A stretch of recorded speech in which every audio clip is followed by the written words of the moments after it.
Ladies and gentlemen, welcome back to the Gridiron and Beyond podcast, episode 3.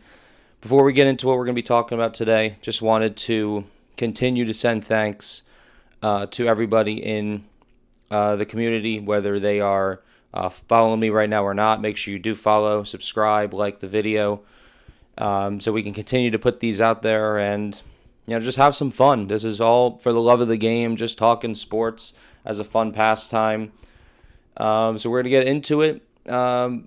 Before I do get into that, I will have my Instagram and my Twitter in the description. I don't know exactly how to do the handles and everything, so I'm just going to type it out. Just type it in, whether it's on Instagram or Twitter as of right now, and just hit me a follow. And I've been very active on Twitter the last couple of days because of the trade deadline, which is what we're going to start off with. And we got a lot to talk about, so I'm not going to waste too much more time. So let's do it. And had to write all these down. Again, I'm on my phone currently recording, so I wish I had my phone in front of me to look up these deals and pull them up and go into greater detail. But for right now, this is a low budget around here, so we're going to work with what we got. So with the trade deadline, we're going to start off with the team that had the absolute most newsworthy trade of them all, and that is the Detroit Tigers. 2 trades they made, both selling off pieces and selling off their pitchers. I guess we'll start with the less notable one. And to be a less notable pitcher with the name of being Casey Mize, that's pretty insane. Casey Mize to the San Diego Padres for Cash Mayfield and Jackson Wolf. Cash Mayfield, the number 2 prospect in the Padres system, as Casey Mize is now a Padre. This is not a rental, so for anyone that maybe is trying to get into sports rather than the people that do watch it, I'm sure I'll have people on both sides watching my stuff, which I do appreciate. For MLB and most leagues in general, when you're making trades, for the most part, it's going to be guys that are considered rentals, which would be for the rest of that current season. But there are some people that are called like controllable players, and that's what Casey Mize is here. He's not a free agent at the end of this year. He's a free agent, I believe, in 2027. If not 27, then 28. I'm pretty sure it's 27. So the Padres get him for a pretty steep price, being Cash Mayfield, number 2 prospect in the system. And the Padres needed starters. A lot of injuries that they've had to deal with. So obviously, we don't really know what's going to be happening with baseball in 2027. But Casey Mize is a very great insurance plan for the San Diego Padres. An insurance plan sounds like not a great thing. But tell you what, Casey Mize being in this rotation, for 2027 with some uncertainty in the air with this rotation, I think is a pretty nice move. And, it takes the potential of something good to get something great. And Casey Mize has been a great pitcher this year. And, if the Padres are to ever go and win a World Series and Casey Mize is at the forefront of it, I don't think they're going to care getting rid of Cash Mayfield. And A.J. Preller, over the past 3, 4, going 5 years now, has not cared about dealing prospects. He has completely been all in on trying to make this team as good as it can be. So that's that. But obviously with Detroit, we got to talk about Tarik Skubal. I made a short about this. It is up on YouTube. It is on Instagram. It is on Twitter. It is on Facebook. It's everywhere. But I'm just going to go in a little bit more detail with what the Dodgers gave up and what it means for baseball, that sort of thing. So it seemed inevitable that the Dodgers were going to trade for Tarik Skubal. In my opinion, the best pitcher in baseball at this very current moment. Is he the best pitcher in baseball like this particular season? Not necessarily due to the fact that he has been injured, but over the last 7, 8 starts, he has been fantastic. He just made his first Dodgers start as of this recording yesterday. The plan is for this to be up on Saturday, I believe. So some of these things I might say may age pretty badly in the next 72 hours. But we'll see. But Tarik Skubal, being a Dodger, it seemed inevitable, like I said, whether it was at this trade deadline or whether it was a couple months from now in free agency, assuming baseball happens in 2027, as I continue to mention. But Skubal to the Dodgers for number 5 prospect in the Dodger system, Zaire Hope, number 7 prospect, River Ryan, and I believe 17th prospect, Brady Smith. All things considered, this has to be a disappointment for the Tigers. Because you think about some of the deals they were looking at in January, particularly one with my New York Yankees. They wanted Ben Rice, Cam Schlittler, and making the waves now as of Wednesday, George Lombard Jr. And apparently, even in the most recent Yankee talks, there was one player the Tigers wanted more than anyone, and that was George Lombard Jr. Makes sense, considering McGonigal's the guy that can move around the infield. Lombard could have been the shortstop. And on top of that, the Tigers' bench coach for A.J. Hinch is George Lombard's father. So it makes quite a bit of sense that they wanted him on their team. But the Yankees weren't willing to do it. And this goes for other teams as well that weren't willing to do this deal. Atlanta, Philly, Tampa, the Milwaukee Brewers being the big one, because the Brewers farm system, according to the rankings, is, I believe, even better than the Dodgers. And they didn't make a deal. They were hesitant to get rid of some people, one being Logan Henderson, who has been awesome this year, by the way, from a strikeout percentage rate. So that's really cool. But those teams that were also involved in the Skubal talks probably had the same sentiment as each other, is that no matter if they traded for him or not, he wasn't going to be there long term. So why give up so much for a guy that's not going to be there long term? And the counterpoint to that is you can win a World Series. And if you win a World Series, it doesn't matter what you give up. Nobody's going to care. And you go to any sport for that. The Los Angeles Lakers trading for Anthony Davis, Lonzo, Brandon Ingram, Josh Hart, all those picks. Do Lakers fans care that Anthony Davis, or excuse me, do they care what they gave up for Anthony Davis? Absolutely not. Matthew Stafford for Jared Goff and 2 first-round picks. Rams won the Super Bowl. Do they care what those picks have become?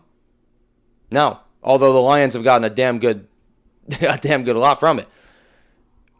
And we'll get to the Lions in a little bit. A little spoiler. But that's the whole thing, is if the team gets somebody that can help them win a World Series, an NBA Finals, a Super Bowl, it doesn't matter what you gave up, or it won't be looked at that way. So I think for these teams that were involved, that weren't the Dodgers, as the teams I just mentioned, I feel like they should have been more aggressive to get Tarik Skubal, but also prevent Tarik Skubal from going to the Los Angeles Dodgers. Maybe Skubal would have gotten there anyway. Maybe. But with everything happening with the CBA and this potential lockout, it's all up in the air. But for Skubal to go to the Dodgers, and not just go to the Dodgers, but for the 5th best prospect in the Dodger system and the 7th, when it was the sentiment around the league that he was going to be going for at least like 2 top 5 guys, maybe even, some guys as number 1 prospects, it just feels very underwhelming that this is the return. And maybe it's because he's a rental. Maybe. But I don't know. I mean, look, Tarik Skubal, I think in LA just is, perfect for them. Let's not blame the Dodgers, by the way, for trying to win. This is not the Dodgers' fault. The system in place is screwed as of now. So we're hoping that can change and we can get baseball running in 2027, whether it is a 162-game season or whether it's a shortened form of it. Let's just get baseball, please.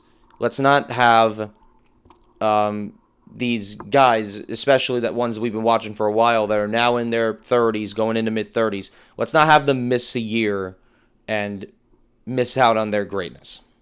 Let's not do that to players. Let's come to a common ground and get something done.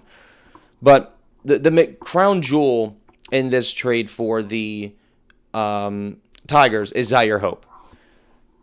He's the 25th best prospect in all of baseball, according to the rankings that I saw on MLB.com. And the fact that the Dodgers have 4 better prospects than him is insane. Hope's now been traded twice. He was signed by the Cubs, traded to the Dodgers for Michael Busch, which Busch has been a damn good player with Chicago, and now heads to Detroit to join that young nucleus. Detroit in the future, hidden-wise, looks great. There's a lot to like over there. If Zaire Hope turns out to be the way he is right now, which is a damn good player, Kevin McGonigal was the number 2 prospect when he got called up, and he made the All-Star game his first year. They just called up their new number 1 prospect in Max Clark. He looks promising so far. Dylan Dingler was just an All-Star this year. Torkelson still has a lot of power, so that's at least a good part of his game, but batting a little bit lower from an average standpoint, but still a 730 OPS is not a bad baseball player. So with them losing 2 pitchers, they got to get that particular part of their game back. So we'll see what that looks like long term for Detroit, but those 2 guys are off the team. Now, what I will say, there are some teams that maybe didn't sell as much as they probably should have. And one of the teams I wrote down that sold, but should have done a little bit more, was the Cincinnati Reds. They only made 2 trades, Nathaniel Lowe to Cleveland and Caleb Ferguson to St. Louis. They had like 4 or 5 other names out there that are going to be free agents and didn't sell any of them. Tyler Stevenson being the one name, shocked he wasn't dealt, especially to my New York Yankees, who we'll get into in a little bit, horribly needed a catcher. And I also posted a short on, I believe it was Facebook. I might have posted it elsewhere. I think Twitter as well, about the Yankees trade deadline, and we'll get more into that in a little bit. But Cincinnati, I didn't feel like did that well, all things considered. And one of those teams I just mentioned, the Cardinals, I thought they made out well with what they had. Lars Nootbaar to the Arizona Diamondbacks for Daniel Egan, 2 other prospects that I forget their names, and again, I cannot look it up, hence we're recording on this phone here. But Daniel Egan was the 5th best prospect in the Diamondback system. I had it right. Yeah, Daniel Egan for a rental. Lars Nootbaar is a free agent at the end of the year, and he hasn't even been that good. He has like 3 home runs and under a 700 OPS, which 700 is around the average of what you kind of want. If you're above 700, looking solid. But if you're below that, I mean, like you're looked at in a different way. And Lars Nootbaar, fan favorite in St. Louis. They love him over there. But I just don't think that what he was traded for a guy that's going to be there for a couple months, and there's no guarantee he even gets like everyday reps with the Arizona Diamondbacks. So the fact that the Diamondbacks in their system gave up Daniel Egan is very bizarre to me. So either way, that's what they did. And then they did in division trade with the Milwaukee Brewers. Dusty May and Jojo Romero both headed to Milwaukee. So Dusty May seemed like a trade candidate, and same thing with Jojo Romero. Cardinals are still kind of in like the race of trying to compete, so it was a little surprising that they sold off 3 pieces. But again, you look at it as, the way to look at it for me is, if there is a guy that you're not going to re-sign, unless you're competing for a World Series, which the Cardinals I don't think are. They're competing for like a potential playoff spot, but they're falling behind a little bit. So in that situation, they got to look at it as, if we're not going to bring these guys back, why do we keep them and lose them for nothing? A couple years ago, we're coming up now on like probably 5 years since this, Trevor Story with the Rockies. He was like the most obvious trade candidate from the Colorado Rockies, and they didn't trade him. Why? I have no idea. And then guess what happened? Trevor Story ended up leaving to go to the Boston Red Sox. So now you lost him for nothing. Or, I'm sorry, you get a draft pick because you gave him the qualifying offer, and he obviously declined it. So that's my rule and philosophy with certain teams in certain things. I mean, it's not always going to be the case, but if you can trade somebody that is in the final year of their deal and you know you're not bringing them back, trade them away. Get something, because if you lose them for nothing, it's not going to look great. Either way, moving on. One of the more active teams at the deadline were the Baltimore Orioles. We'll start with the big one.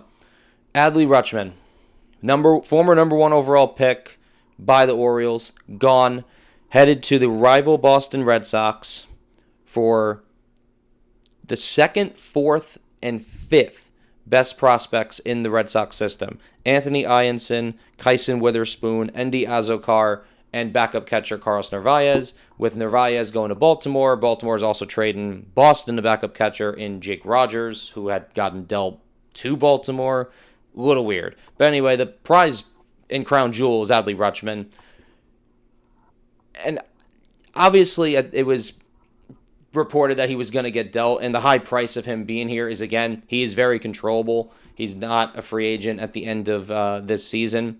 Him going to Boston, for some reason, to me, just makes a lot of sense. He looks a lot like a Red Sox. I don't know why. But this is a guy they're banking a lot on, because I look at the package Boston gave up here, and I'm not even just saying this because of the rankings in the system. I can show you from the players and who they dealt. Specifically, Anthony Ianson looks like a future star. And now he's on the rival Baltimore Orioles. So, Adley, you got to hope that he's going to be fully healthy. When he's been healthy, for the most part, he has been a really good hitter. He's a plus defender. That's mostly what you get him for. But he's a good bat as well. This year, the stats won't show you that he's been like completely unbelievable. But he's good enough, and he's got potential. He's still very young to have that second wind in his career and a fresh start on a team that is super red hot right now. The Red Sox 29-5 in their last 34 games as of Wednesday, August 5th. So joining that red hot lineup at the perfect right time when he gets back healthy is surely a fun spot for him to be in. And as for the prospect haul, the Baltimore Orioles made out great. Ianson, Witherspoon, Azokar, 3 top 5 prospects in the Red Sox system, which is known to be really good, is an absolute win for Baltimore. So nice job there. Dean Kremer is a Minnesota Twin, very minor trade there. They traded Taylor Ward to the Seattle Mariners for Alex Hoppe, Harrison Creelan. What's funny is the Taylor Ward, he's having a really good year, over an 800 OPS, but nobody in the system of the Mariners here were ranked inside the top 30. They usually have 30 prospects ranked, and then whoever's after that, not ranked at all. So for the Mariners here, it's a trade you're not going to regret, even if he was to leave you in free agency. And Baltimore, I guess, kind of had the philosophy that I just talked about. Guy they clearly probably were never going to bring back. Guy that probably wanted more money than they were willing to offer. And you get something for him, because then you'll just lose him for nothing down the line. And the Orioles, as of right now, are not competing. The AL East is a 3-team race. Tampa, New York, and Boston. And Toronto and Baltimore are kind of just fighting for last place.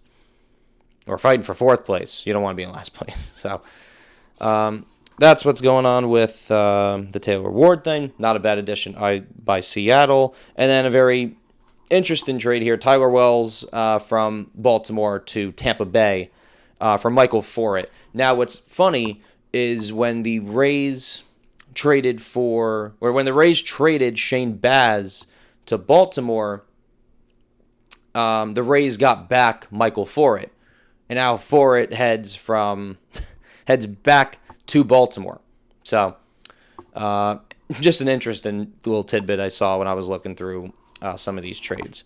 The Colorado Rockies, you knew were going to sell. Maybe you should have sold off a little bit more, did a little bit more of a Los Angeles Angels approach, but they decided against it, and in fact gave Mickey Moniak, one of their big-time hitters, a contract extension. So we'll talk about the guys who they dealt off. Brenton Doyle to the White Sox for Mason Adams as the main piece. 8th ranked prospect in the White Sox system. Doyle has years of control, hence why. Doyle's a Gold Glove winner. Going to give you great defense. Bat hasn't really found it yet. So if he can't find the bat in Colorado, I'm concerned if he's going to find it in Chicago, because Colorado's elevation in that stadium is very high. So not sure if they're going to be able to turn his bat around, but his defense will be great. Victor Vodnik to the Marlins for Connor Norby. Norby should be happy going to a place where he's going to be able to hit the ball in Colorado. And Vodnik, probably is happy he's not pitching in Colorado because of the elevation there. So Vodnik in Miami. Miami we'll get to next, by the way, because they were able to deal off some pieces. And Antonio Senzatella to the Milwaukee Brewers was the final move by Colorado. Senzatella in 2025 was a complete disaster, and he moved to the bullpen. He was a starter, moves to the pen, and has put up respectable numbers, while pitching in Colorado. So the Brewers now get him in their bullpen in the lead up to, October and trying to compete for that championship. So Senzatella's got to be damn happy going from Colorado to the 5th place Rockies to the 1st place Brewers. So that's really cool. But the Marlins we'll get into, as I kind of alluded to. Liam Hicks, one of many catchers to be dealt. He is a Tampa Bay Ray. As of the recording of this, he did just hit a grand slam against the Rockies, so Rays are certainly feeling that one. Braden Taylor, Aiden Santana, and is it Caden Kiston? I might have gotten the first name wrong. My apologies. All ranked inside the Tampa Bay Rays system. I believe it was 16, 26, and 27, I think. Not a hefty price to give up at all. Tampa's not going to be too worried about giving up that kind of haul. And the Rays get themselves a nice bat and a catcher that probably multiple teams in that division were looking at. So, and honestly, this shouldn't even be that surprising. If you look at the history of the Marlins and Rays, they go back a long way making trades, especially in the last 10 years. If someone has the number, let me know of how many trades they've made, because it's ridiculous. I feel like every year I see at least 5 of them. So we're getting to a point. Braxton Garrett to the Chicago Cubs for Jonathan Long and is it Jace Beck, I believe? 10th and 28th in the Cubs system. This is interesting because Braxton Garrett, again, years of control. There was a report that came out before this. I'm not sure who reported it, but the rumor was the Angels were trading Reed Detmers to the Cubs, another left-handed starter. So when that was rumored, oh yeah, that's not happening, they kind of pivoted 5 minutes later and got Braxton Garrett. So not a bad addition for the Chicago Cubs as they gear up for a postseason run. This is not the last. We'll talk about the Chicago Cubs as well. And then the final move for the Marlins, Luke Backer to the Pirates for 3 prospects. I don't know. I don't believe any of them were ranked in the system. Correct me if I'm wrong. That trade I kind of saw last second. Didn't comment on it on Twitter. But the Pirates added a lot of bullpen pieces, Backer being one of them. So not too shabby. Can't have enough of those if Pittsburgh is going to be competing for a playoff spot, which they went in on this deadline to do so. They didn't really trade anyone away. So not too bad for Pittsburgh here. The Blue Jays had a very fascinating trade deadline. I thought they made out really well. Now, they did trade some pieces away, and again, mainly these pieces were the guys that were not going to be around in 2027, guys that are going to be free agents, and guys that are getting up there a little bit in age to where they just really doesn't fit their timeline anymore. The Blue Jays are looking more towards the future, and we'll talk about the future with them when we get to the Los Angeles Angels. But with the Blue Jays, they traded Kevin Gausman to the Chicago Cubs for Ty Southesine and Brett Bateman. Bateman, I expect for the Blue Jays to be on their team in some capacity in 2027. He reminds me a lot of, I saw somebody comment this, and I watched a little bit of his tape, and I do see it, a little bit of Nathan Lucas in him. And Nathan Lucas is currently on the Toronto Blue Jays, and he had a nice 2025. But for Gausman to Chicago, I mean, it's another starter. Cubs clearly went all in on their starting rotation to make it as good as they can to compete with those top dogs. Milwaukee, the Dodgers, the Braves, the Phillies. So there's quite a bit of competition there, and they got to have the starting rotation to do it because the lineup has done a really nice job this year. May even have the MVP on their roster, but they needed starting pitching, and they get one from the Toronto Blue Jays. Now, they did get Jameson Taillon from the Chicago Cubs in a completely separate deal as a player to be named later. So Toronto just getting somebody to eat some innings this year for them. I believe he'll be a free agent after this season. Player-for-player swap for the Toronto Blue Jays, trading away Dalton Varsho. He's going to the Houston Astros. Spencer Arrighetti heads to the Toronto Blue Jays. Very interesting deal for the Astros. I know they needed that outfielder. They were looking at Kyle Stowers. They're looking at a couple other guys. They settle on Varsho. Varsho is a free agent, again, after 2026. Arrighetti's under contract for like 3 or 4 more years. So if the Blue Jays are able to tweak some things a little bit with Arrighetti, because he started off the year really well and has not been that great since, if they can tweak him a little bit and going into 2027 and make him a mainstay in that rotation, this is going to be a home run deal for the Toronto Blue Jays for a guy that they knew was never going to be back on their team in 2027. So Dalton Varsho also provides great defense, so not too bad for Houston as they now gear up for a playoff run with how great they've been in the second half.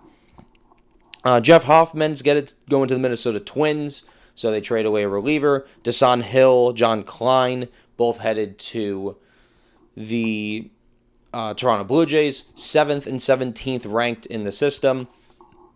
Hoffman started off the year really not so great. Has been better since. For the Twins, I just kind of question why they're going all in. And maybe not all in because the additions were Dean Kremer and A.J. Minter and Jeff Hoffman. Their offense has been great. It's been great. But I look at where they are record-wise, and they're not like a guarantee for the playoffs. And obviously they're now trying to compete.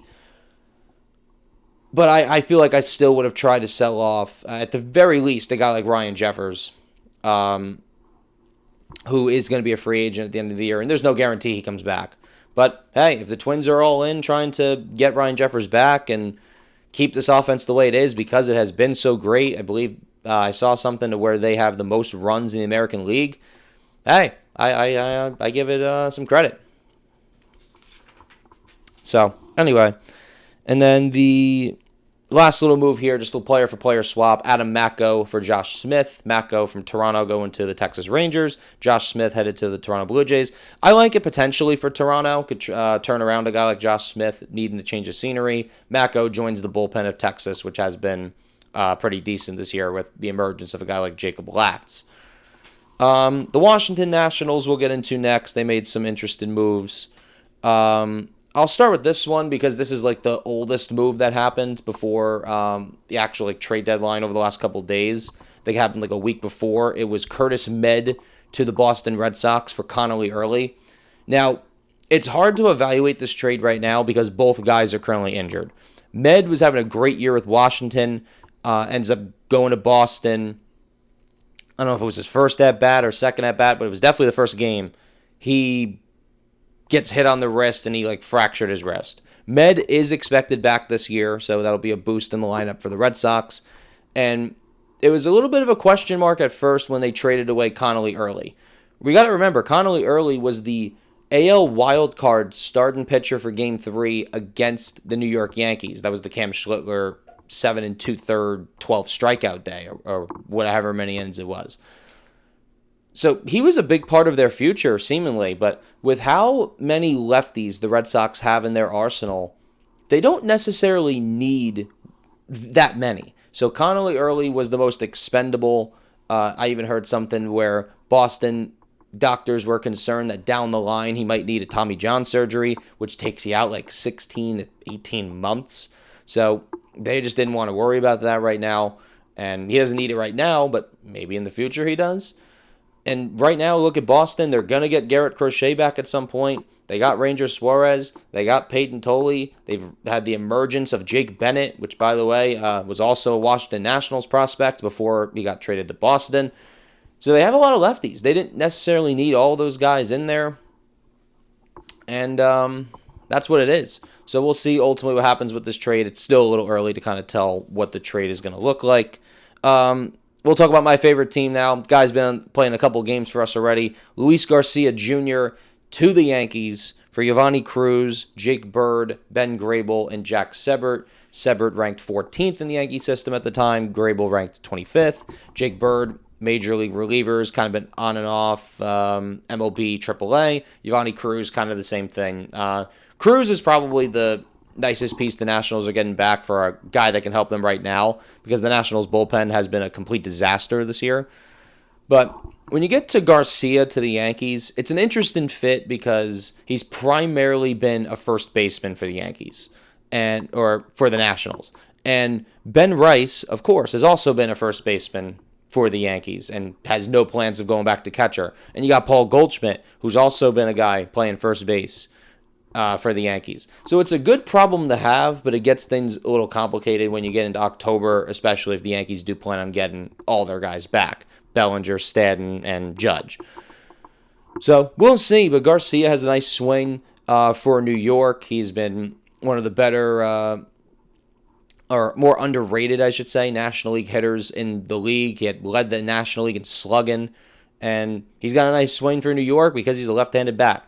So, and he's under contract as well for 2027. So we'll see what ends up happening, but so far it's looked pretty solid. I like the deal for both sides. The Yankees didn't have to give up too much, but the Nationals did get 4 pieces back that could help them in the future and the now as well. And the last trade they made was Foster Griffin to the Cleveland Guardians. It was Will Dion. It was, I forget his first name, Mitchell Verguez, and was it Josh Hartle? Yeah, here's the thing with this trade. I wrote down some of the names. I kind of forgot them, to be honest. Because the Foster Griffin trade, I kind of saw it coming because I heard some extension talks stalled with the Nationals and Foster Griffin, who made the All-Star team this year after being in Japan for a couple years. But with Foster Griffin, I just thought they would get more back. They got, one ranked prospect, I believe, in this deal? I actually forget who it was. Was it Dion or Hartle? It was one of those two that were ranked in the deal. Everybody else was an unranked prospect. I just thought they would get more for a guy, especially not a free agent at the end of the year. And Foster Griffin in Cleveland is a really nice fit. They got some really nice starting pitching in there. Another lefty in Parker Messick, who's been really good. Gavin Williams as well. So that could be an interesting team to play against if you get to the playoffs, that being the Cleveland Guardians. You imagine the Yankees and Red Sox get there, and the Guardians could compete for that AL Central with it being pretty wide open. You got the White Sox in there as well. And Minnesota, we just kind of talked about trying to compete. So we'll see what happens with all that, but Nationals definitely a little active at the trade deadline. And you get to the final 3 teams here. I'll try and be a little more quicker with these, but just wanted to rapid fire with the Giants, the Mets, and then the Angels, starting with the Giants. Luis Arias, if you are a fan, kind of knew this was coming. Arias and Caleb Collane to the Philadelphia Phillies for Ramon Marquez and Marty Gare. Marquez ranked 4th in the Phillies system. More pitching definitely needed for the Giants, so they get a nice little prospect here. Arias has been one of the best hitters in baseball, batting .328, I think, right now. And the problem with Arias has always been his defense. Has been a lousy defender at second base, but honestly, you look at the advanced stats this year, he's picked it up defensively. And he still gets to play second base in Philadelphia. Alec Boehm goes from third to first, which Bryson Stott, that was at second for now Arias is there. Stott goes to third, which now puts Bryce Harper back into the outfield where he's been wanting to get more reps there. So really nice fit. I was convinced he was going to Tampa, but pleasant surprise as a Yankees fan that he ends up elsewhere in Philadelphia. Let's see. Tyler Mahle to the Atlanta Braves. Again, I believe he also on a contract year. Made sense. Wish the Braves aimed a little higher Maybe a guy like Casey Mize, who we talked about a little bit before, going to the Padres, but they settle on Tyler Mahle. Just got to hope some guys get back healthy and kind of see what happens with that. And one of the more intriguing trades here, Eric Miller from the Giants to the Boston Red Sox for Marcelo Meyer. Miller, one of the more underrated lefties in the game, doesn't get talked about a lot. He should eat a lot of innings for the Boston Red Sox. And trading Marcelo Meyer is certainly a bold choice because there is still some potential there. But with what the Red Sox are trying to do, and that is to go all in and trying to compete for a championship, there is a sense of urgency to do that. And it's a bold move to it's putting your balls on the table and hoping for the best. Maybe Marcelo Meyer turns out to be great for San Francisco. Maybe he doesn't. So you got to hope for the best in this. But Eric Miller, a guy that's going to absolutely contribute to the Red Sox right away, is more valuable to them right now than kind of hoping for a guy to develop. Because you're hoping for a guy to develop, most of the time it means you're on a team that's trying to see things out. The Red Sox are not trying to see how things play. They know what they are. They've won 29 of their last 34. So get a bullpen piece to help you guys out. Makes a lot of sense.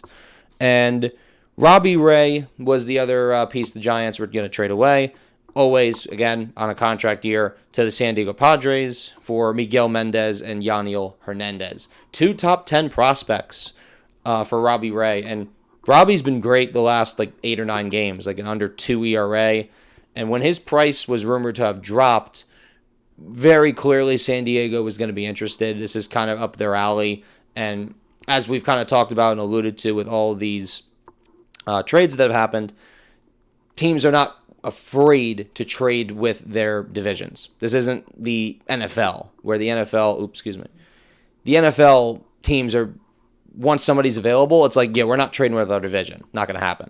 But with the MLB, teams are a little more aggressive to do that. So Robbie Ray to San Diego, trying to compete with and get a playoff spot. So we'll see what happens there. And if he continues to be as red hot as he is, San Diego got a good one, at the very least for a couple months, and maybe perhaps re-sign him. Again, these guys that are potential rentals, it doesn't mean they're disqualified from going back to the team that traded for them. Those teams absolutely can get them back. It's just that the teams that trade them away are kind of banking on those guys not going back. So it's an interesting case. Now, the New York Mets, they made a lot of trades here. Rapid fire a little bit. Freddie Peralta to the Tampa Bay Rays. Mets fans, I know some Mets fans personally that might be watching this. They got to be so happy that Freddie Peralta's off their team. Because in the offseason when this move was made, Mets fans were jumping for joy about Freddie Peralta. I was a little pissed off myself that the Yankees didn't get him because of his price. And, it was a solid haul the Mets gave up, but it was nothing like where I was looking like, okay, the Yankees couldn't have done this, or the Yankees could have done this. So the fact that he's just been one of the worst pitchers in all of baseball this year from an ERA perspective, it's just one of those things, man. And everything has completely gone wrong for the Mets this year. There's at the very least, they're playing some young guys and kind of hoping that those guys bank out for the future. But Freddie Peralta, clearly not one of them. Heads to the Tampa Bay Rays. And again, free agent at the end of the year. So we'll see what happens there. Clay Holmes and Tyrone Taylor both in the same deal. This is a really fascinating trade. They both head to the Chicago Cubs for the 63rd ranked prospect in all of baseball, Jefferson Rojas. Clay Holmes was always a guy that seemingly was going to get traded. For a second, I was going to get some PTSD that he was going to be back on the New York Yankees. Look, good player at the Mets. Solid player overall, even with the Yankees. It's just that us Yankees fans are still not over how things have went with Clay Holmes. Just every other game, it feels like he gives you an aneurysm trying to pitch. But he's been great with the Mets, and now heads to the Chicago Cubs and trying to compete again. And Tyrone Taylor, a guy that's played with Craig Counsell, so clearly a guy that will know how it works over there. And Jefferson Rojas is a fun prospect to throw at the top of the New York Mets farm system and kind of see what you're working with there. So not too bad on both sides in that one. Luke Weaver, speaking of former Yankees, to the Pittsburgh Pirates for Sammy Stafura. For Mets fans, you'll be pumped about Sammy Stafura because he was a diehard Mets fan growing up, and he's excited to be there. So that's really cool. As for Pittsburgh, it's a fun trade to get a guy like Luke Weaver in the back of that bullpen. So not too bad at all. Brooks Raley to the Philadelphia Phillies for Luke Gaberish and John Spikerman. Probably not the most fun to see if you're a Mets fan. Trade in division with the Philadelphia Phillies, your biggest arch nemesis. So see what Raley's able to do in the back of that bullpen. Mets just add to the system. And the final little move here, Husker Brazoban, another bullpen piece. He goes to the Chicago White Sox for Gabe Davis and Zach Franklin. Gabe Davis, I think, was a 6'9" prospect, I think I saw. Pretty insane. Something intriguing, at least. White Sox add to the back of that pen with Brazoban as well. And we'll end this with the Angels.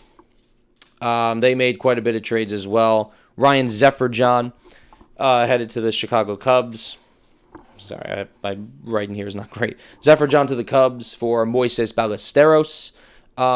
Major league player for major league player swap. Kind of fun. Zephyr-John's got some control. Cubs, again, as we've kind of mentioned, they were really active this trade deadline. They took their pitching needs super seriously, and they were able to get a bunch of trades done to solidify that. So really nice for the Chicago Cubs. Ballesteros should be a fun addition for the Angels, hopefully. I'll mention that I want to talk about the Angels in a second. But this was the one with the Blue Jays, and talk about their future. Jose Soriano from the Angels to the Toronto Blue Jays. However, they gave up quite a bit of a price. Arjun Namala, there's two other prospects in there, but the main piece being the 43rd, I believe, ranked prospect in all baseball, Arjun Namala. It made sense for Toronto to make one of their shortstops expendable. JoJo Parker, the number one prospect in the Blue Jay system, is also a shortstop. Namala also being a shortstop. Felt like maybe he was going to get blocked in that system. And maybe down the line for the Angels, with Namala potentially being a future shortstop, that makes Zach Neto available. Wasn't traded at this trade deadline like most people thought he was going to be. But yeah, this is a nice little haul for the Angels, just, again, trying to add to that farm system, because the rumor in the very beginning of this trade deadline was that the Angels were not going to make really any trades. It's like, we're going to try and compete. Somebody in that room opened up that owner's eyes and said, hey, this is just not working.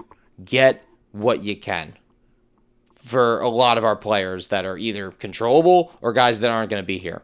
So I'm very glad the Angels made the moves that they did. And we're still going, by the way. But Soriano to the Blue Jays. And that's interesting for Toronto because they're obviously a team this year that's not really competing. But you look at the Blue Jays, like, future in the sense of their starting pitching. We talked about Kevin Gausman not going to be there. And now they added Spencer Arrighetti and Jose Soriano. So those are two guys that you now don't have to worry about for next season. You, of course, made the massive signing of Dylan Cease, and he's been phenomenal. So there's a foundation being built there, not just for 27, but for 28, 29, 30 as well.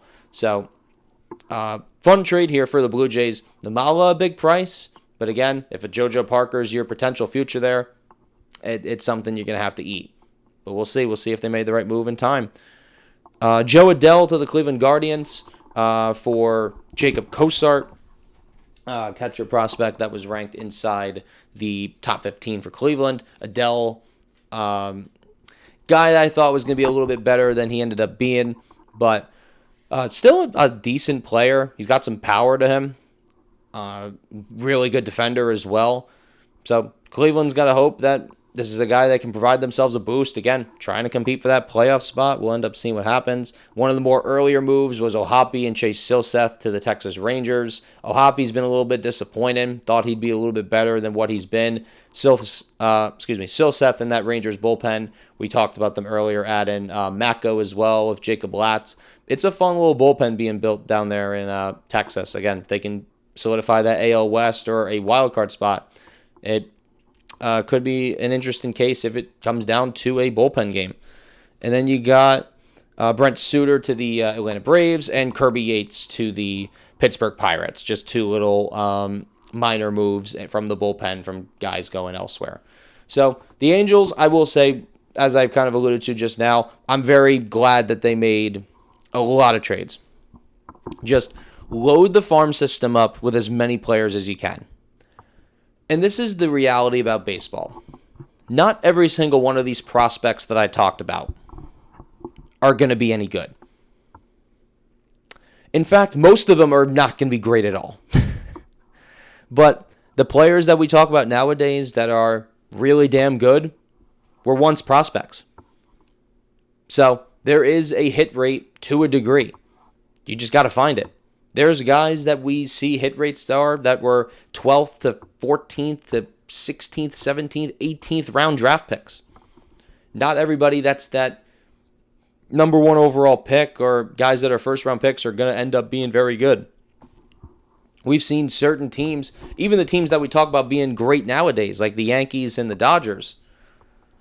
We've seen some of those guys have top prospects, and we talk about their list of top prospects, and they don't turn out really any good. For the Yankees, I can give you a list. Clint Frazier, Miguel Andujar, Oswald Peraza, Anthony Volpe. Volpe's still on the team, but, it's clear he's not the answer at shortstop long term. Austin Wells has been horrible.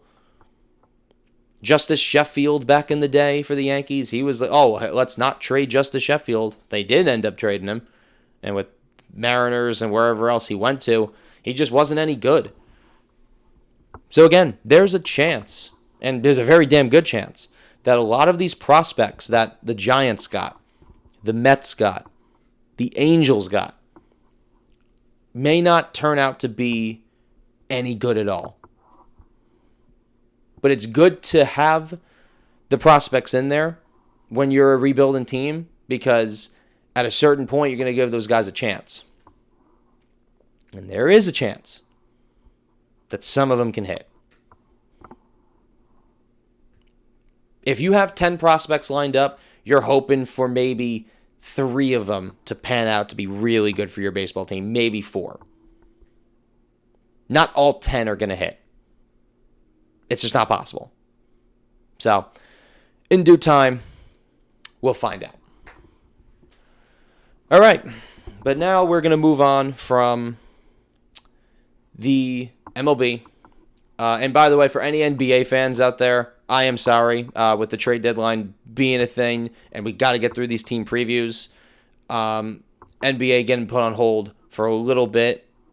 Maybe for the NBA, I'll in a certain or a future episode, I'll talk just in detail just about like off-season storylines or just like rankings of stuff.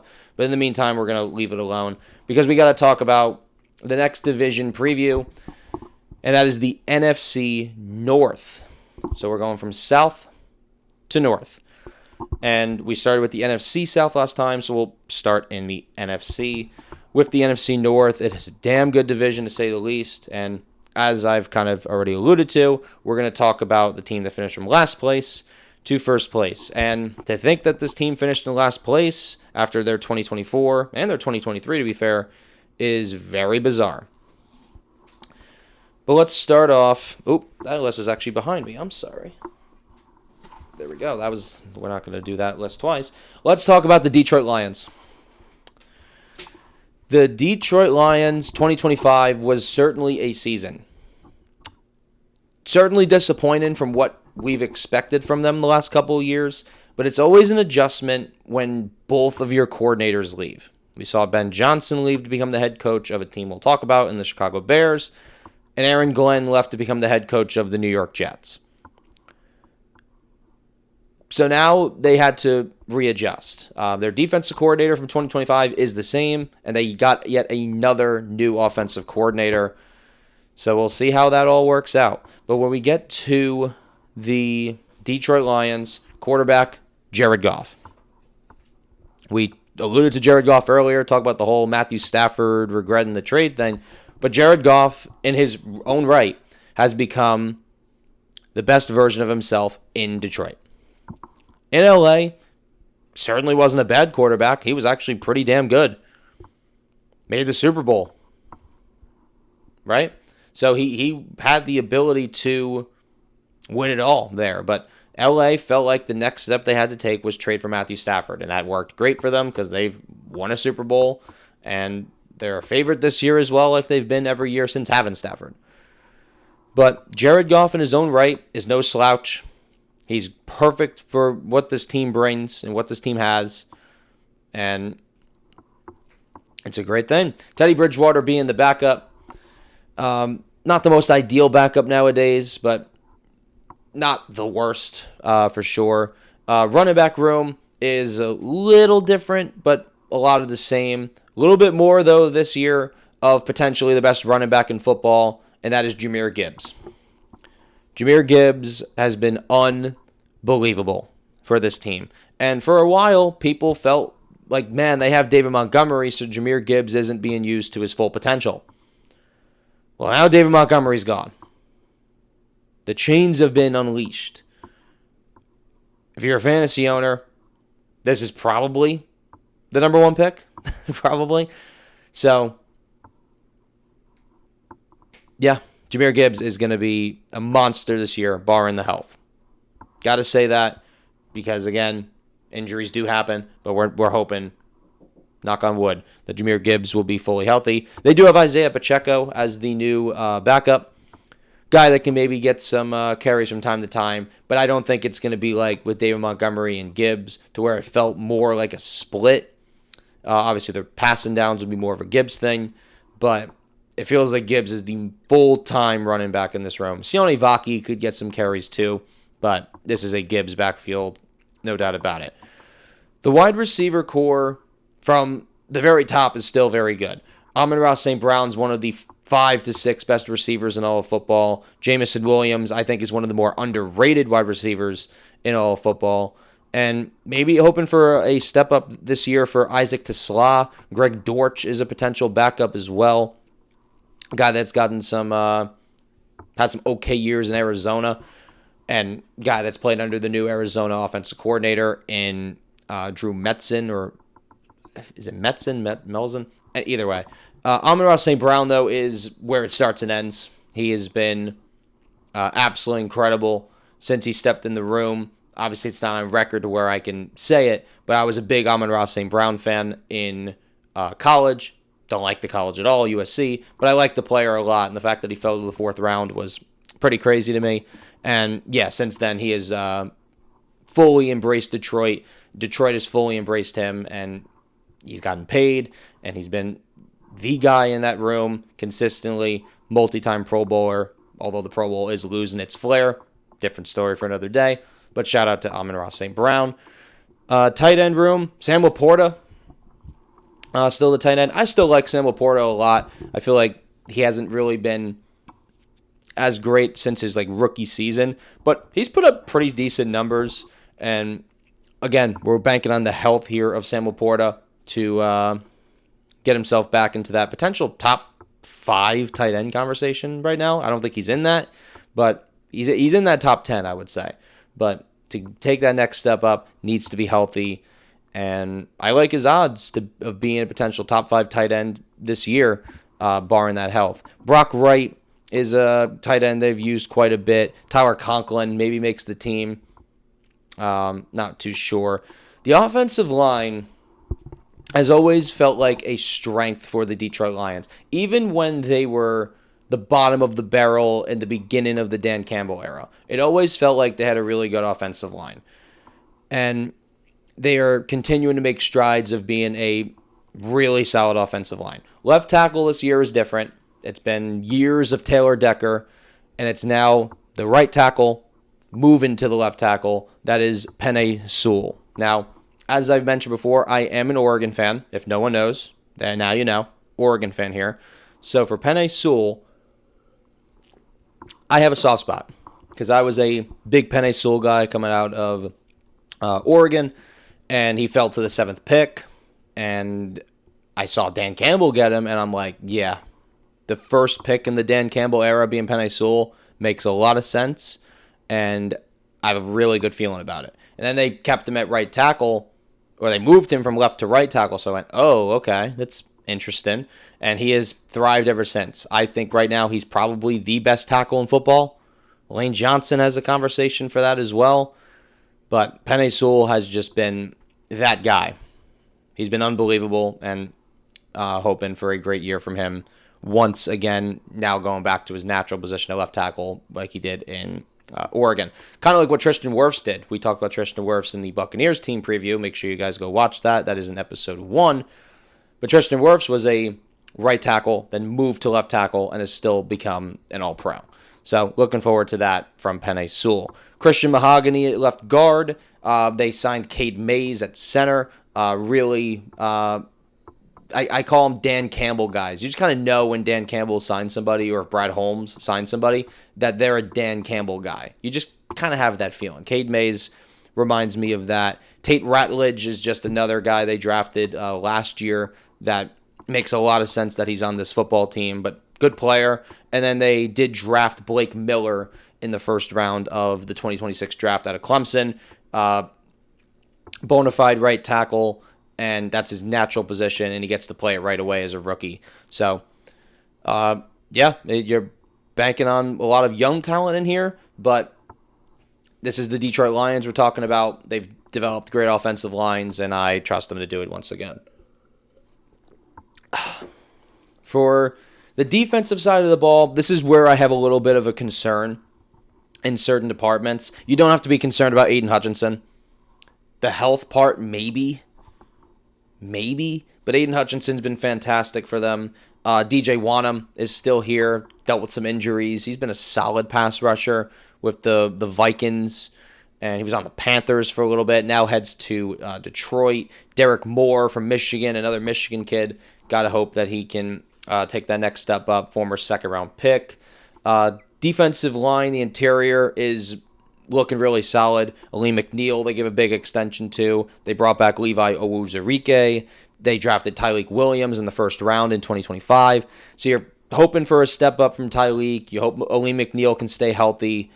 And Owuzurike, just a solid player to fill the gap. So, and that's the thing with a lot of these Lions players that we'll talk about. The Lions last year and in 2024 as well, just a very injury-riddled defense. So you got to hope that some of these guys can stay healthy. Derek Barnes was the guy they also were able to bring back on an extension. Same thing for Jack Campbell, who's been one of the best pure tacklers in all of football and has really stepped up as a man in coverage as well. Malcolm Rodriguez was the guy they were able to bring back. He can do a little bit of both of special teams, but probably ends up being a starter for them.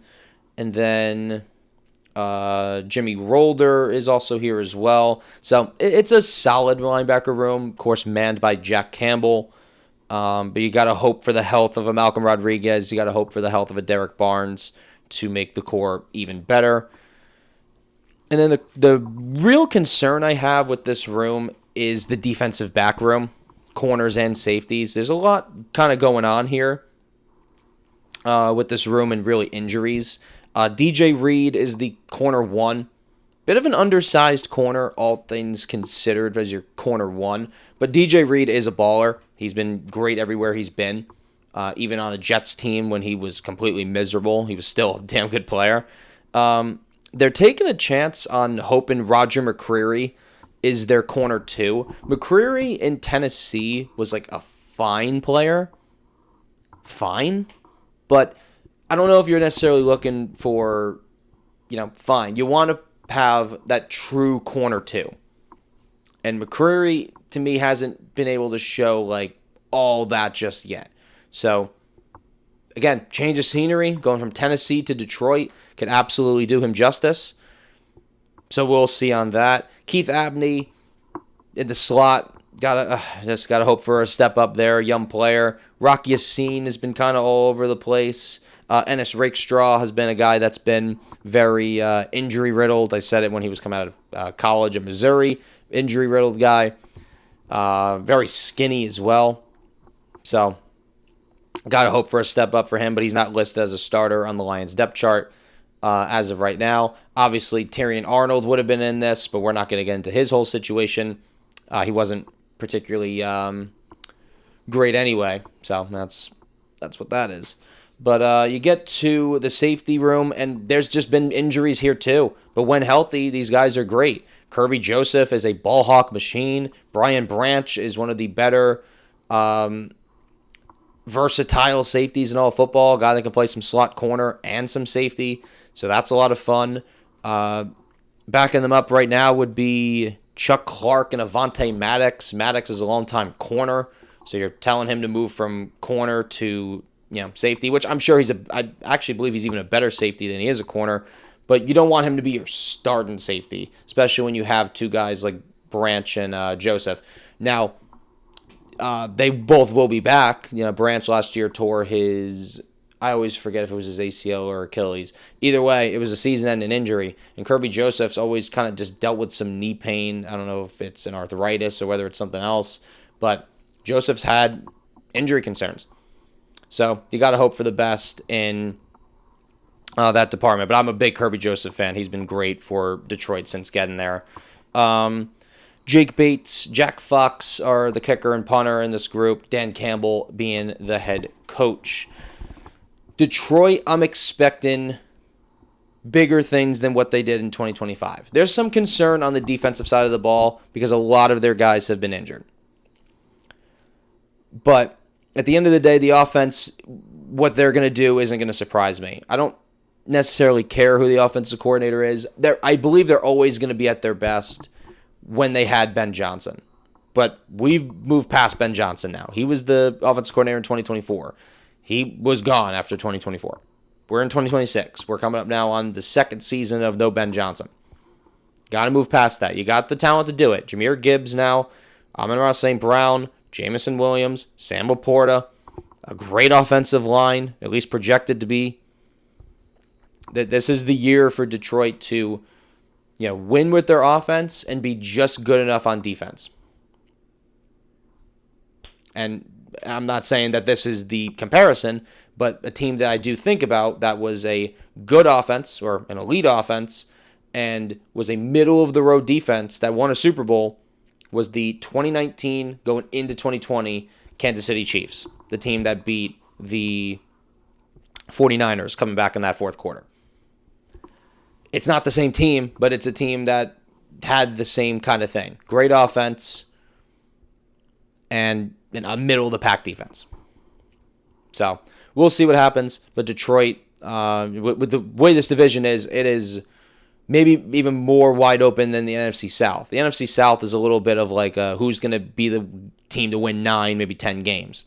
With this NFC North, it becomes a dogfight because we talk about Detroit being the team that finished in last place, but they won 9 games. And the NFC South, the Panthers, who won the division, won 8 games. So it's crazy how competitive this division is. But another team that finished with 9 wins was the Minnesota Vikings. The Vikings are in a really interesting spot when it comes to their quarterback room. Go back to 2024. This team had Sam Darnold winning 14 games and had a decision to make. They decided against Sam Darnold and stuck with the young gun in the future of J.J. McCarthy. And then Sam Darnold won a Super Bowl. Yikes. So obviously needed to bring somebody in to compete with J.J. McCarthy because you couldn't run that thing back again. So enter Kyler Murray. This is an ongoing quarterback battle, so it's hard to say who the starting quarterback's going to be. But if I'm a betting man, I would bet Kyler Murray's the starting quarterback. Just because of the experience. And J.J. McCarthy, to me, still needs some seasoning. He's still very young. And right now, he just hasn't shown the ability to be a starter. Kyler Murray has been a good to solid starter in the NFL. Excuse me. So, I would go with Kyler Murray if I'm the head coach. That's just me. You do have J.J. McCarthy, though, kind of lingering back there. So, in a scenario that Kyler is a complete disaster, then there goes J.J. McCarthy. You can throw him out there. I just wrote these names down just because they played last year, but they did bring back Carson Wentz, and they also brought back, or they still have him on the team, Max Brosmer. I hope neither of them have to play, to be honest, because both guys were complete completely terrible, especially Brosmer. Wentz at least won a couple games, I think, but no, Brosmer was horrible. You get to the running back room. It's a good enough running back room to work. Aaron Jones, Jordan Mason. They brought in Damon Claiborne. So it's a good enough room to work with the quarterback. Aaron Jones being the veteran, Jordan Mason in third down situations. So two guys that are, again, like I've mentioned, good enough to take some pressure like off of the quarterback. This is not a terrible running back room. But where the quarterback is going to be happiest, and we've heard this over the past couple years, is the weapons in the receiver room, and we'll get to their tight end as well, that I think will be a lot better in 2026 than he was in 2025. Justin Jefferson. It may be a hot take to say this. I think Justin Jefferson is the best wide receiver in football. Yeah, let the comments run now. But Justin Jefferson, to me, is still the best pure wide receiver in football. I know we're going to talk about Jamar Chase. I know we're all very, excited about the future of Jackson Smith and Jigba, Puka Nacua.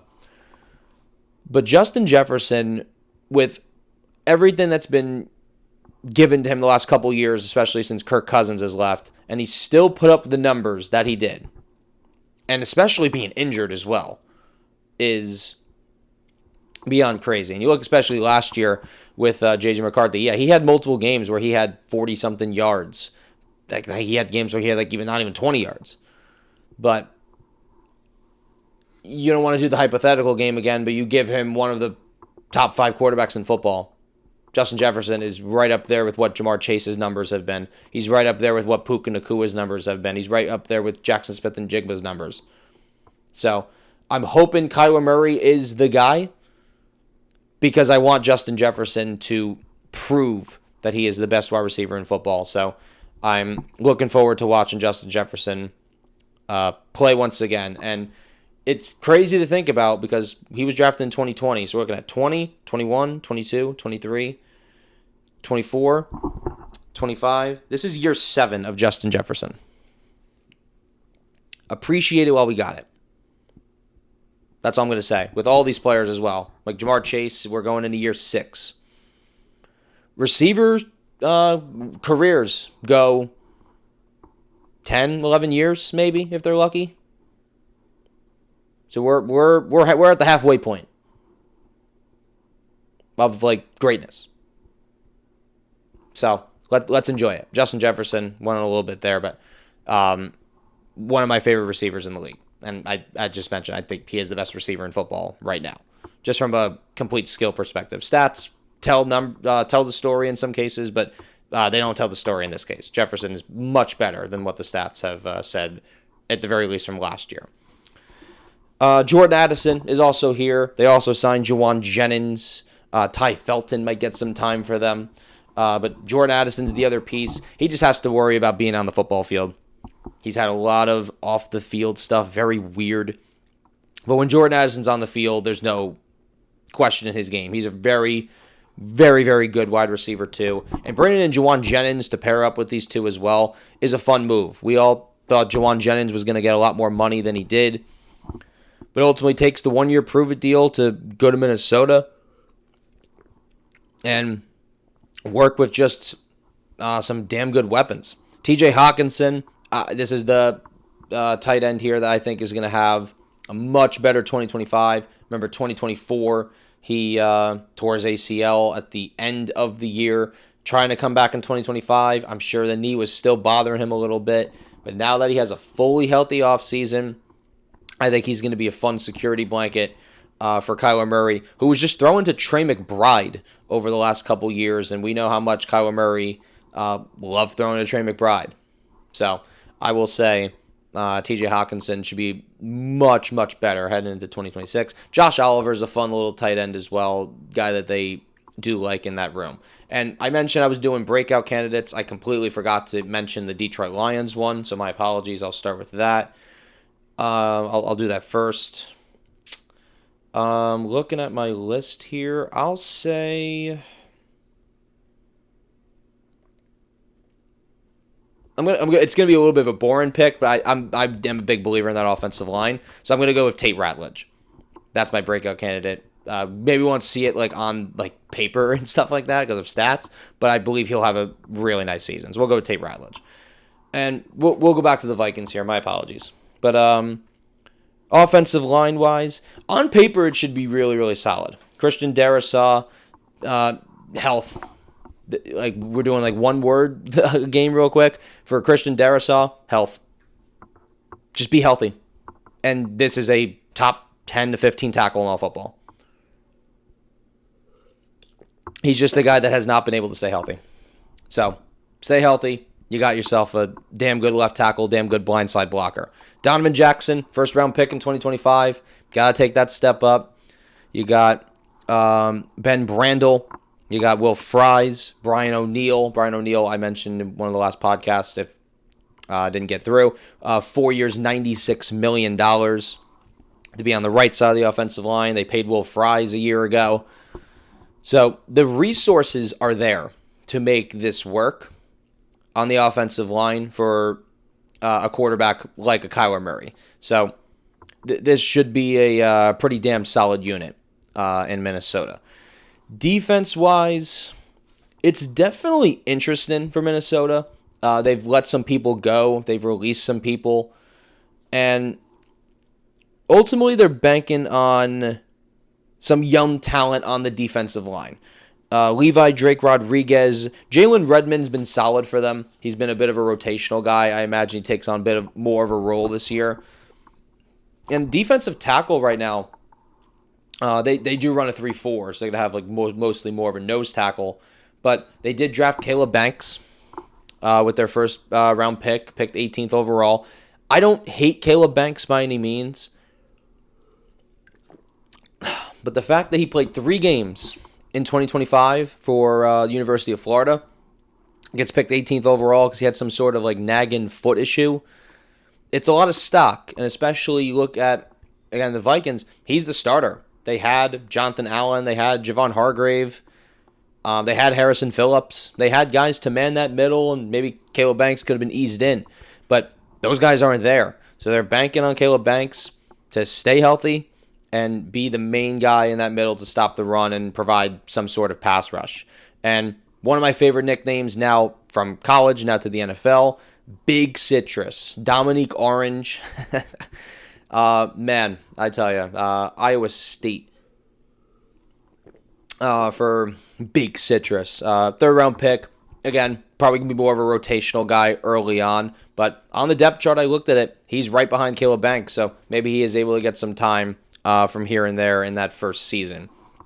But that linebacker room is going to have some pass rushers on it too. You look at guys like Andrew Van Ginkel, been a Brian Flores guy for a long time in Miami, followed him to Minnesota. Brian Flores still there as the DC, and Van Ginkel's still probably the top guy now in that room now that they don't have Jonathan Grenard, who they traded away at the draft. They got Eric Wilson, Blake Cashman, and the guy's man in the middle of the linebacker room.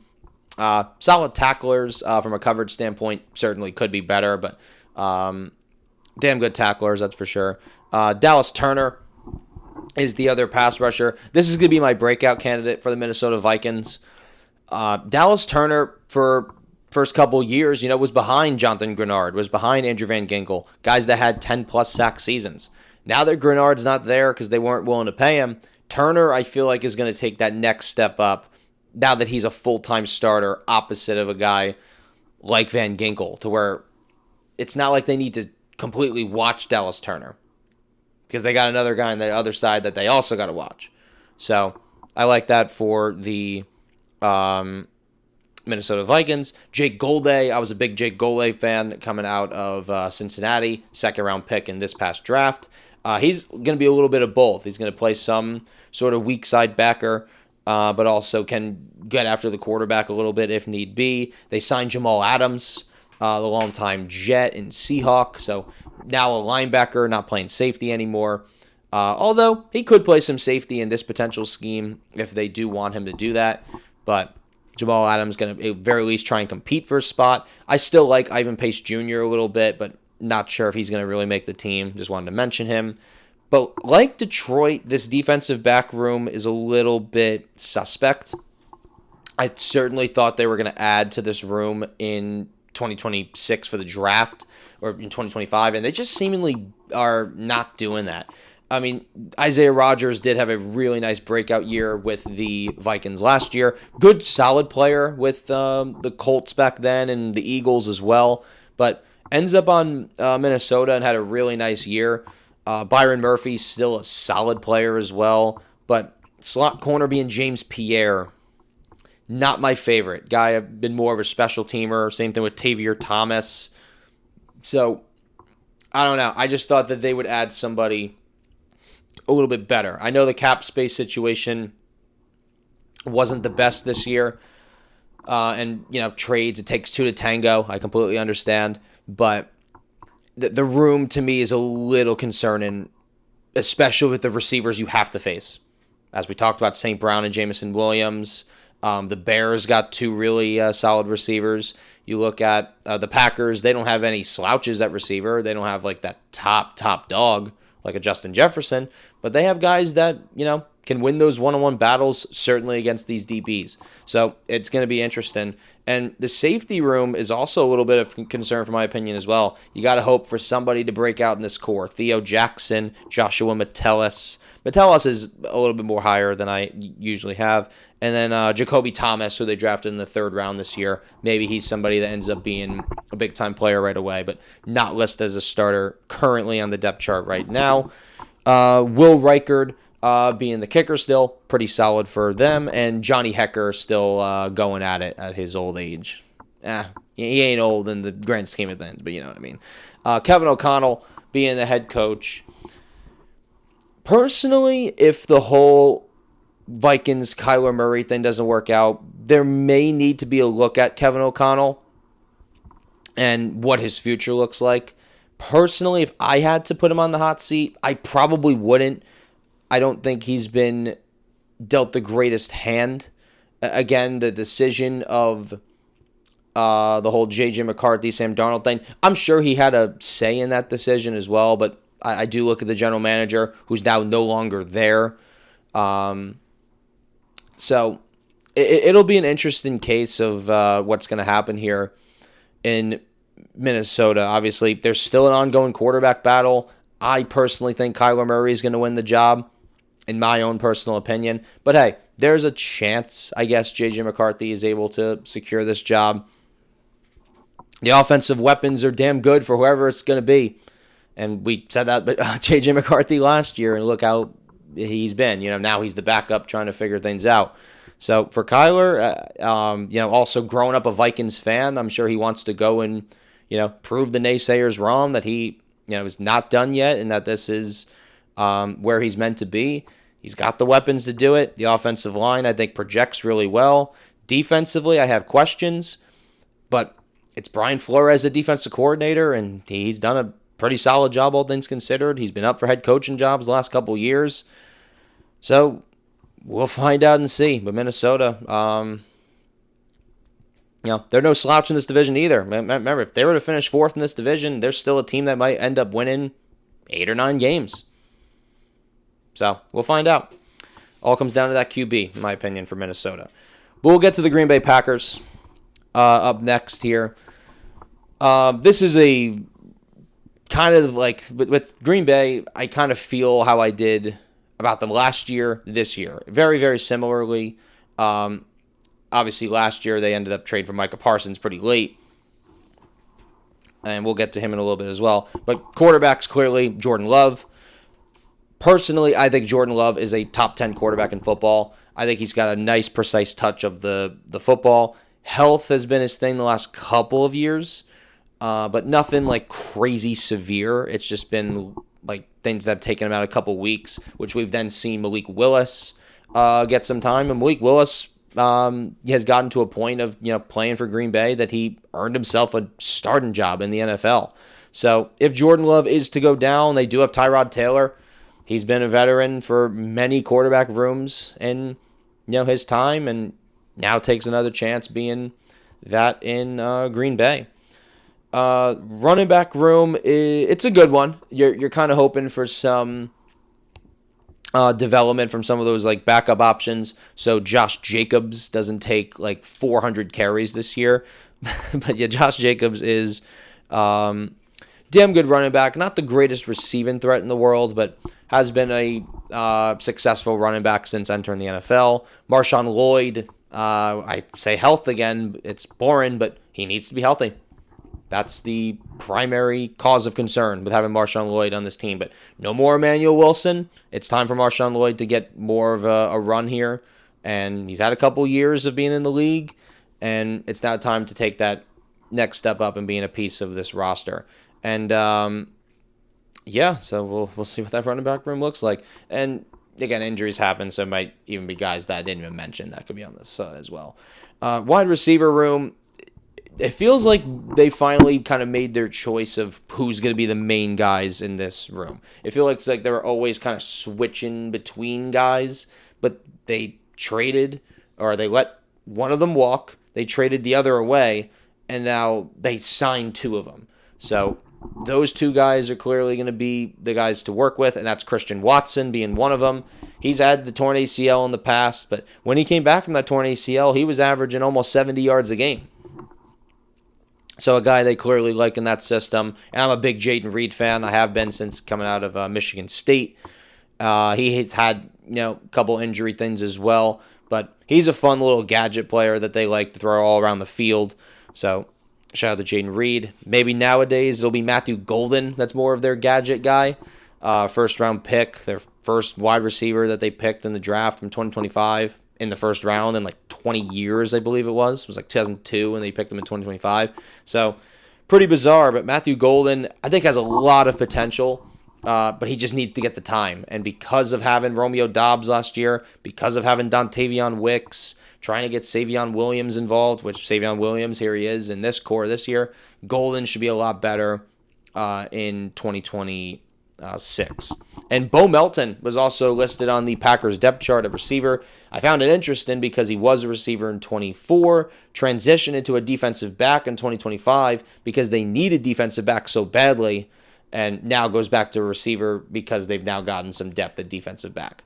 So certainly interesting to say the least at receiver core. Now it feels like they actually have their guys there rather than like having 6 wide receiver twos. They have a lot less to work with, but that could be a good thing because at tight end they have a pretty solid guy that was able to break out, and the injury happened. We know that, but I think if he's able to come back from this injury and not lose that second step, I think he could be in that conversation for a top 7 to 10 tight end in football this year, and that's Tucker Kraft, who's already back from that injury, and they said he looks great. So, big Tucker Kraft guy over here. Looking forward to that. Luke Musgrave, guy that's also kind of dealt with some minor nagging injuries from time to time. Josh Wiley, maybe early on gets some tight end 2 reps. So we'll see how that works there. Offensive line-wise... Okay, sorry, I couldn't read my handwriting for a second. Offensive line-wise, Jordan Morgan, former first-round pick. Got to hope for some development there. Getting now the full offensive line treatment. And the Packers have done this too, where they've drafted multiple offensive linemen and certain guys kind of get stashed and they wait. But for Jordan Morgan, now no longer Rasheed Walker being there, it's just time for him to get the chance of being the left tackle. Aaron Banks, they paid big money to, so you're hoping for him to continue to be a consistent starter in that rotation. Sean Ryan at center, Anthony Belton being the right guard, and then I forgot this guy now changed his last name for his, I believe it was his grandparents over in Nigeria, super cool. It's Zach Bake Bowele, a.k.a. Zach Tom. So he's been great for them and gotten himself paid big money as well. So I'm not worried about him over there at right tackle. And if I did pronounce that wrong, I do apologize. We get to that defensive line. You got Carl Brooks, Devontae Wyatt, who was just paid big money, 3 years, $57 million. Congrats to him. They drafted Chris McClellan who I was pretty high on. Wanted my New York Giants to get him in the draft, but ended up being I believe a third-round pick. So really solid for them to get some rotation depth in there. Injuries do happen. You need depth in this league to make it work. So that's what Packers do almost more than anybody else. Defensive tackle, Javon Hargrave is the poachin, as I call it, of the Minnesota Vikings, now headed to the Green Bay Packers. Jordan Riley, former New York Giant, also a former Oregon Duck, could get some reps in there as well. Linebacker room, also guys that could rush the passer. Are we ever going to see the breakout of Lucas Van Ness? Is it something I should predict? I don't exactly know.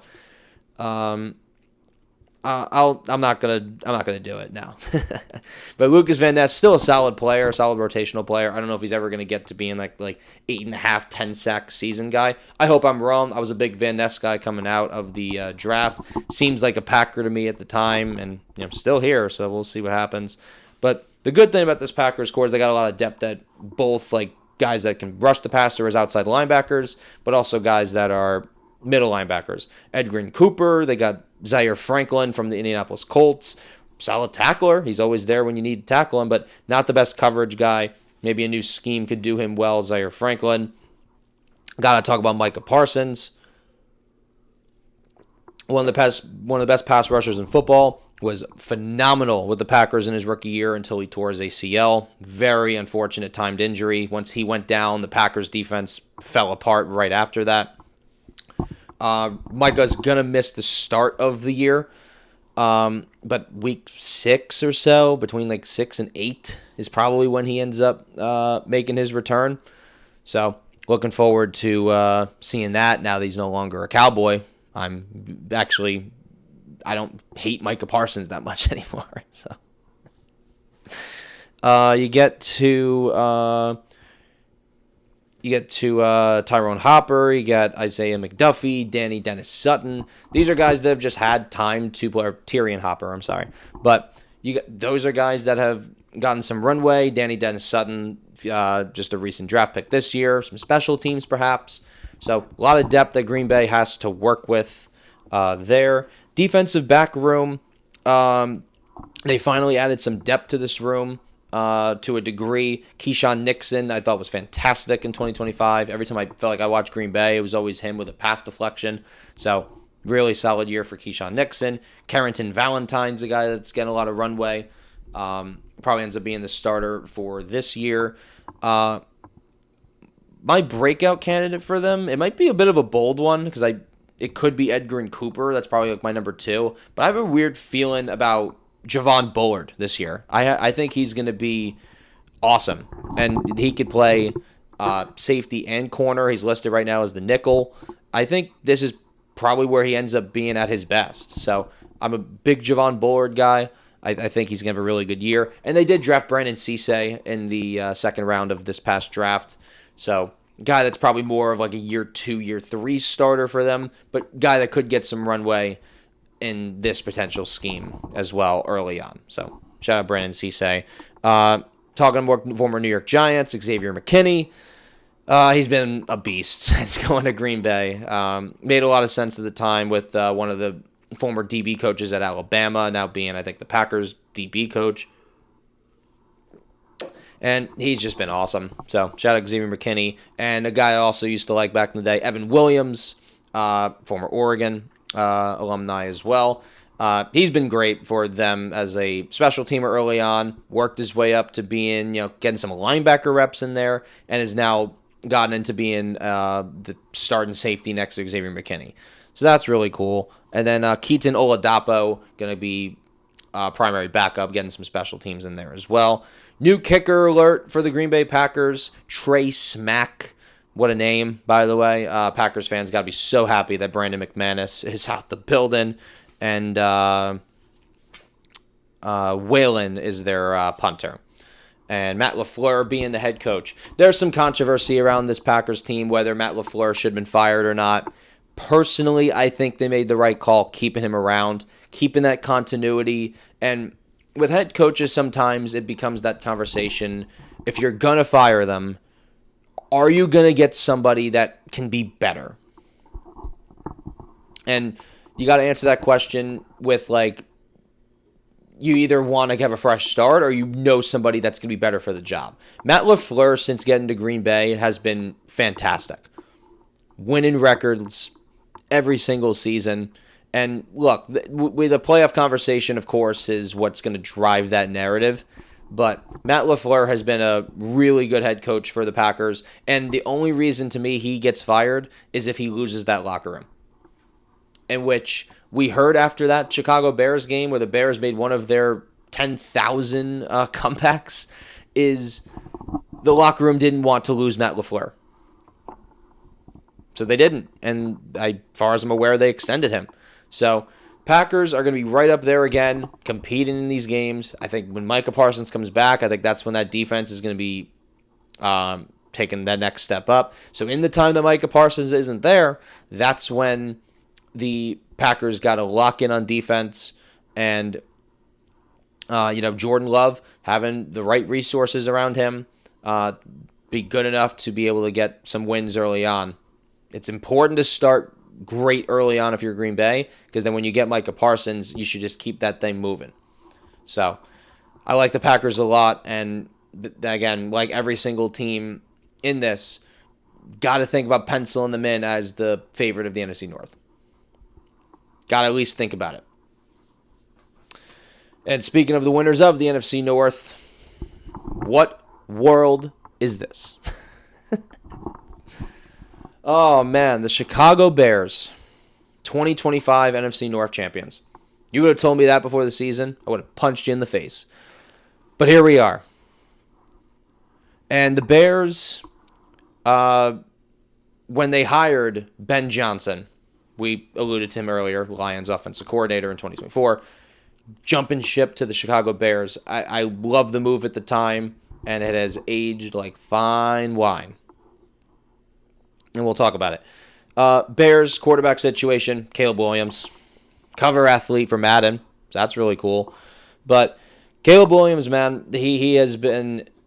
that year one was... It was something with the whole Matt Eberflus thing. Good system in place, all things considered. But I think Ben Johnson was the coach he needed to unlock him. And now having year two of that, I think could do it even more justice. He's not going to have the same offensive coordinator. He's out the building. But I think Ben Johnson is one of those guys that has the ability, like even if you don't have the OC, you still have the main resource of his success, and that would be Ben Johnson. But we'll see how much the offensive coordinator change affects him. Tyson Bagent still there. Case Keenum, guys you're hoping you really don't see. But, Bagent's a guy they still really like. Apparently Bagent was in some trade rumors and they didn't trade him. So, clearly a guy they are still high on. So, maybe a future trade candidate for a team. I don't know. Anyway, running back room. I'm a little surprised, all things considered, that they didn't try and upgrade this position, but I think they still have a good nucleus. DeAndre Swift, Kyle Monangai. We'll see how much Roschon Johnson gets, but you mainly talk about Swift and Monangai. Two guys that have just, are completely solid players, and Monangai probably but more of the intriguing option, former 7th-round pick, by the Chicago Bears, and he has been way better than I think most people were kind of anticipating. But when he got drafted there, I was thinking to myself, they don't really have much outside of DeAndre Swift, so I think Monangai could get some run. And he did, and he completely proved himself to be a lot better than what a 7th-round pick could have been. So, shout out Kyle Monangai. The wide receiver room, it's certainly interesting. No more DJ Moore, so... That's the big loss here. But I think it's time to have a little bit of a youth movement thing in there. And my breakout candidate is in this room. And it's probably not original because I think a lot of people are expecting it. But I have to mention it anyway. Rome Odunze is probably going to be the receiver one. Him and Caleb Williams have had a great connection since being drafted together in 2024. My breakout candidate is Luther Burden, the third. This is a guy that you've heard everything positive you could possibly imagine in a training camp. You've gotten to hear it from the Chicago Bears training camp about Luther Burden. I absolutely anticipate Burden, maybe even honestly, bold take here, potentially being this team's wide receiver 1 at some point during the season. That's how much they've hyped him up to being like the next Chicago Bears like great wide receiver 1. So we'll see. But Luther Burden is my breakout candidate for 2026. Khalif Raymond, longtime Lion, of course, following Ben Johnson now to the Chicago Bears. They drafted Xavier Thomas a little bit early from when I would have drafted him, in my opinion, but has really good speed. So, gotta just trust Ben Johnson's instinct here, in my opinion. Ja'Day Walker, look away, Packers fans. Still in this room. Maybe Scotty Miller gets some run. A bit of the veteran in that room of a lot of younger guys. Tight end room is really good. Colston Loveland. This was the Ben Johnson pick in 2025. Cole Kmet is still a guy that can get some touchdowns in there from time to time. But Colston Loveland's going to be the guy that primarily gets a lot of runway in this particular scheme. But with Odunze and Burden being the wide receiver 1 and 2, and questions really at that wide receiver 3 spot, I expect a lot of 2 tight end sets. So I do expect Cole Kmet to still have a pretty solid year. And Sam Roush was a guy they recently drafted as well. Maybe he gets some run. I don't know. Offensive line wise, I think it's definitely worse than last year. Due to the retirement of Drew Dahlman. Very surprising retirement, by the way. And there was rumors of, them wanting to make this offensive line, better because of it. But I think it took a little bit of a step back. It shouldn't be completely horrible, though. Braxton Jones is a bit of the question mark at left tackle. Just a solid player, but nothing too crazy. You're probably anticipating Ozzie Trapillo being the left tackle, but due to the injury, had to readjust, bring back Braxton Jones just for the year. But he's somebody that can hold it down at least for the year and, not be completely horrible. Joe Tooney's one of the best guards in football, multi-time champion with the Patriots and the Chiefs. So, hoping to bring that to the Bears. Garrett Bradbury was the was the Drew Dahlman replacement. There was rumors that they were going to go big after Tyler Linderbaum. Ultimately didn't do it. So it was Bradbury, and they're recently drafted just in the second round this year, Logan Jones. Jonah Jackson's still here, and they did just pay Darnell Wright, the right tackle, now being paid as one of the best right tackles in all football. So congratulations to Darnell Wright. Pretty solid offensive line, all things considered, but Dahlman would have made this a little bit better, taking a bit of a step back, but it's nothing they can't handle, especially with Ben Johnson as the head coach, offensive guru type, and the coaches he has around him. Defensive-wise, this was one of the better defenses in football last year from taking the ball away perspective. Now, the thing with that is a lot of those guys that were there from the defensive back room perspective, they're now gone.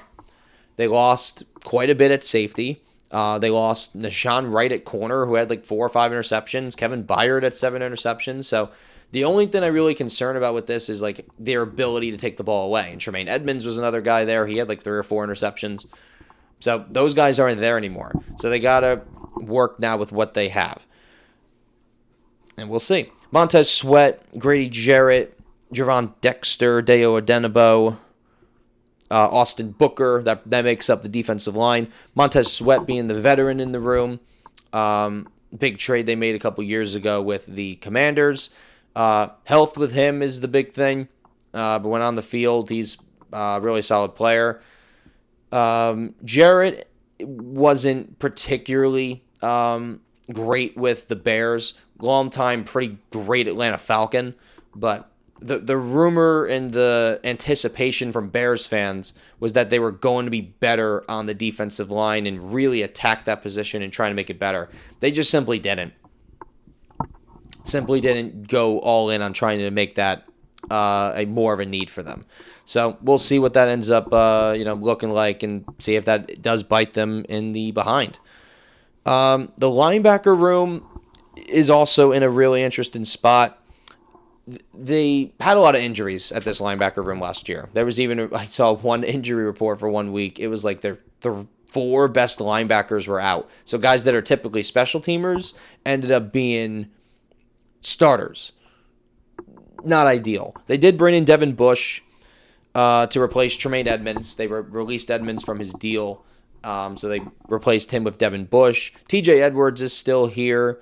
They have Hippolyte, who's very good athlete, but hasn't gotten a lot of traction as a starter. Noah Sewell, Jack Sanborn, DeMarco Jackson is listed as a starter right now. It's not my favorite linebacker room by any means.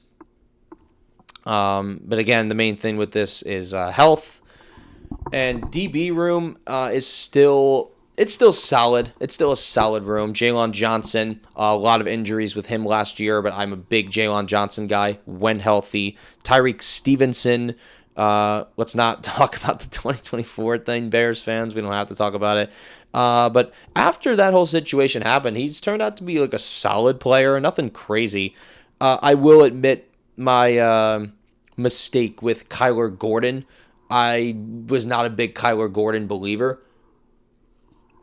because he was more of a slow corner coming out of the draft. But he's been a solid player for the Bears. He got himself an extension. Still there going, so not too bad. Malik Muhammad, they drafted for some depth. The safety room is completely revamped. No longer is it... they had C.J. Gardner-Johnson, they had Kevin Byard, but both of those guys are no longer on that team. They signed Kobe Bryant from the Super Bowl champion Seattle Seahawks, but he just went down with an hyperextended knee, bone bruising. There was even some sort of small fracture. So a little bit of time without Kobe Bryant to start the year. So it's going to be a little bit more of Cam Lewis. That was signed from the Buffalo Bills. And good thing they did draft Dylan Thieneman, University of Oregon safety, in the first round. Big Dylan Thieneman fan I was. He had some time at Minnesota, transferred over to, or not, I'm not Minnesota, I'm sorry. That's this year's safety I'm thinking of for Oregon, Coy Parrish. But from Purdue coming to Oregon, and he was unbelievable. One of the better PFF graded safeties in all of college football. Now heads to the Chicago Bears. The fact that he was there at 25th overall doesn't make much sense to me. I know safety can be a little bit hit or miss when it comes to like value, but overall, really like that addition for them. Now, given the context of Kobe Bryant being injured and Cairo Santos being the kicker still, Torrey Taylor being the punter, this Bears team, I mean, look, the schedule is going to be harder because finishing first place in that division, and a lot of people are projecting the Bears to take a step back in 2026. And it's totally understandable. I think most of it kind of falls on that schedule, and some people kind of believe in that Madden curse thing, right? But when you get to the Bears, to me they should be right in the mix, and that's kind of how I feel about all these teams. I don't think anybody in this division is gonna be a 7-win team. I like 8 wins is the minimum for me. And you look at last year, I maybe thought that somebody was going to take a bit of a step back. And you look at the Vikings early on, and you're thinking, oh man, they're going to win like 5-6 games with the way their quarterbacks have played. And they still found a way to win 9 games. So if they have a real quarterback in there, they could be a big-time contender. The Packers kind of always feel like they're in that mix. Detroit, I think, is going to bounce back. And it leaves a team like Chicago in a situation where maybe they end up getting worse because there is questions on that defensive line. There is questions on the linebacker room when it comes to being healthy. So all my questions really with Chicago comes down to the defense being healthy, and because of all those guys they lost in that room that were able to take the ball away, can they be able to force as many turnovers as they were able to do? Maybe not as much, but hopefully they are able to do that. But the reason why Chicago, to me, doesn't fall off that cliff is because I believe in Ben Johnson as a head coach. that's really it. So Ben Johnson, I think, will keep them afloat for the entire season. So that's going to do it for this one. Thank you guys for watching. If you watched all the way through, the support means a whole lot. I will post, again, my Instagram and Twitter in the description. Again, with the links and everything. I'm not exactly sure how to work that as of yet. I think might even need like some sort of like, I don't know if it's YouTube Premium or something along those lines. So just type it into Instagram and Twitter. I've been very active on Twitter, giving my thoughts on the trade deadline. And as we get into the NFL season, I'm going to have my thoughts on those things. So stay tuned for all that.